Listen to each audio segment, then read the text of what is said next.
the worst relationship advice from a beautiful woman. Diabolical things I want in a man. Number 1, height. My man's got to be above 6'2". My last 2 boyfriends were 6'3". Merely the way that she talks just is like fingernails on a chalkboard for me. This sounds like somebody talking about all the things that they have to have in a car.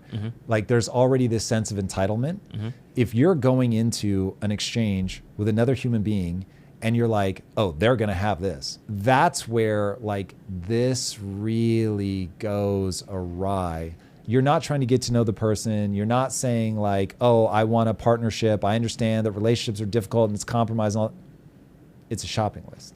And they were jacked and they looked really good. How am I supposed to downgrade from that? Downgrade. So you were talking about a human being. You're not talking about a car. This kind of rhetoric of like, this person is less than, not like, oh, I find it attractive or whatever. Like if she were making a pitch, it'd be very easy for her in her own mind to switch over to, let me tell you what makes me feel awesome. If a man can make me feel safe, I love that. Now, listen, shortcut to the front of the line and making me feel safe. If you're physically big, ooh, I love that.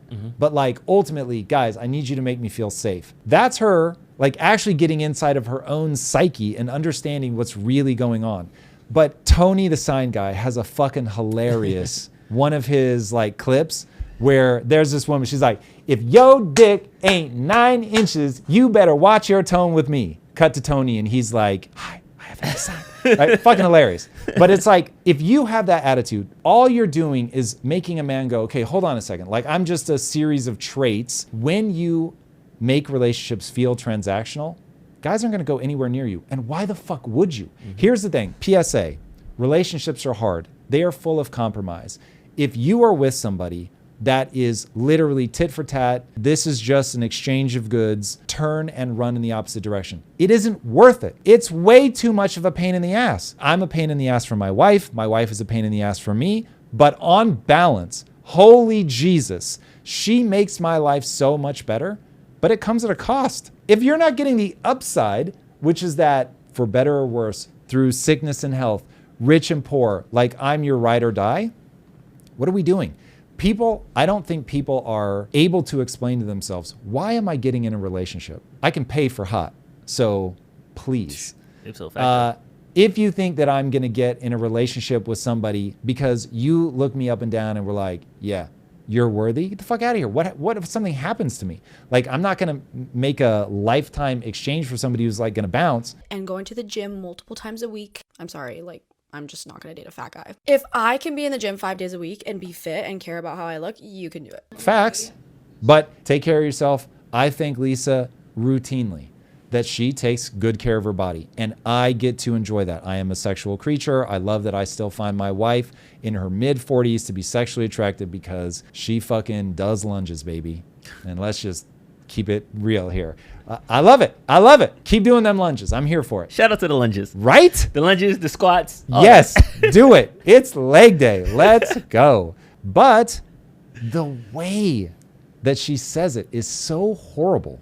He cannot have a salary cap. Whatever career he's in, he needs to have multiple streams of income, and we need to be able to make as much money as possible. That's why I will never date a guy who works in like corporate. Boys and girls, we were meant to come together and make each other better. We were meant to realize that by ourselves, we cannot do the things that we can do together. This is somebody who is trying to cash in on what I'm doing by myself. Where you want to get back to, this is some old school shit, is you want to find somebody that you're like, all right, let's do this together. We're going to like get great together. Not like you're going to go do that shit, you're going to make that fucking money, and then you're going to come find me and I'm going to be hot. Because I've got some really bad news for this chick. You're going to get fucking old. And if you're with a guy who's like, hey, we're just making an exchange. I went and got rich. I get to see, are you hot? And now we're going to be together. And as long as you're hot, I'm going to be here. And as long as I'm rich, you're going to be here. Fuck that. If you're going to bounce because you find somebody that's hot, making more money, he's going to bounce when he finds somebody that's hotter. Why would you make all the compromises? This is so fucking dumb. This is like the most self-destructive behavior I can think of. This is like, hey, let me think about what makes life worth living. Love, Drew. It's the most comical, ridiculous thing ever, but I'm telling you right now, as somebody who's made a lot of money, as somebody who's been clapped for by a large portion of the world, I'm here to tell you, the only thing that is going to come to your aid is requited love. That you have poured into somebody, that you've been there when the shit has been going against them and you rocked with them. And you're like, I got you. You don't have to worry. Like, I'm here for you. And then bad times for you. And they rock with you and they are there for you. That's the juice. That's the thing. Mm-hmm. That is what life has to offer you. There is something about modern culture, like it's a whole bunch of things. It's not going to be one thing that has led to this. Okay. For her, instead of clowning on her for a second, for your own sake, you are setting yourself up for failure. I know you've been attractive your whole life and it feels like it's going to last forever and it's really not. And you're going to start going invisible at like 27. By the time you hit 35, no one gives a fuck. Like, you're toast. Bro, you've got like 40 years left on your life. There is a phenomenal line. I think it's in like Get Shorty 2, where Vince Vaughn says this really attractive woman, by the time you're 30 or 35, you better have a personality because that ass isn't going to last forever. And I was doubled over in hysterics. Yes, exactly. Like, you better have something else to offer. For her own sake, this is a terrible way to move through life. She is setting herself up to be discarded. Why do people do this? Mm-hmm. Like, what has life taught her? This is why I say people trust themselves too much. She thinks forever she's going to look in the mirror and see that woman staring back at her. She's not. By the day, her sexual market is going down. By the day. The max you'll ever be able to get to is like, what, 150? Yeah, no, we're good. I need you in a career that is going to make us money. I hate the way she talks. So the reason that we give women ridiculous engagement rings is to show I've got access to so many resources. I can give you this stupid, worthless rock and overpay like a gazillion dollars for it. So you know I got you. Women want proof that you will spend your access to resources on them. Like, fair enough. That's evolutionarily hardwired, whether it's diamond rings or flowers that you put in front of your, this is bowerbird shit, but like your nest, like they want to know, like, do you have access to the resources or not? Yeah, I dated a bunch of guys that were 6'2" and jack, so I'm not downgrading. And it was like, well, if it was so good, why are you single now? Bro, do people not want to be in love? This is where I'm like, huh? I had a vision in my head of what my wife was going to be like. I found plenty of women that were like that, but they did not make me feel the way that I wanted to feel. And then I finally realized, oh, this is really about feeling the way that I want to feel. Yes, there's a certain type that I'm attracted to. Yes, I find like talent in a woman really intoxicating. So the fact that my wife can draw is like a really big turn on for me. I'm just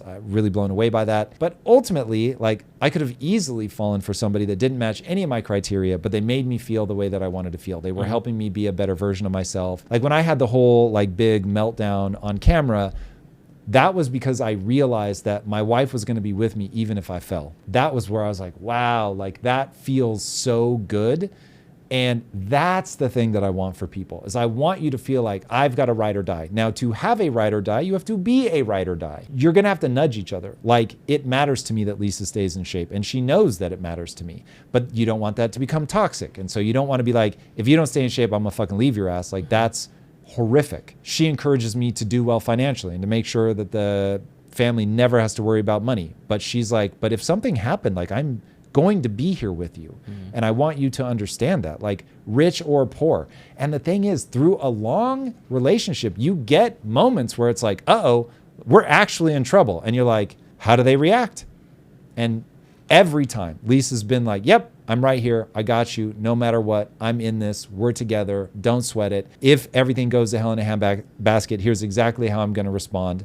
And by the way, it would be like, yeah, I'm going to expect you to get back up on your feet as well. Like, you can't just get knocked down and stay down. But when you get knocked down, I'm the one that's going to pick you up, brush your shoulders off, remind you of who you are and what you can become. And we're going to move forward together.